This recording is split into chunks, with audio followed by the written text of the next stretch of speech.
Richard Washington III, news director in Hartford, Connecticut at FOX61, and I want to talk about what NABJ has done for me. It's a tremendous network of professional journalists that have helped guide me throughout my career. When I was younger, I thought I couldn't afford NABJ, but we do things all the time to invest in ourselves. And then there were times in my career where felt like I'm not looking for a job, so I don't need to go to this convention. However, once I had some employers who afforded me the opportunity to go to this enriching experience, I learned that it's much more than looking for a job, right? It's workshops where you're enhancing your skills.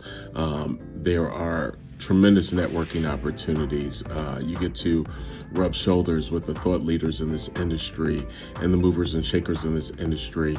And iron sharpens iron, so being around these aspiring journalists who are as hungry as you are is only going to make you better, right? And it's good to go where you're appreciated and celebrated and things of that nature. So that's what NABJ has done for me. In a nutshell, I encourage everyone to attend these conventions and learn. And a lot of people wouldn't be where they are today if it weren't for NABJ. So that's why it's a tremendous opportunity, and that's why I encourage everyone to go to the convention.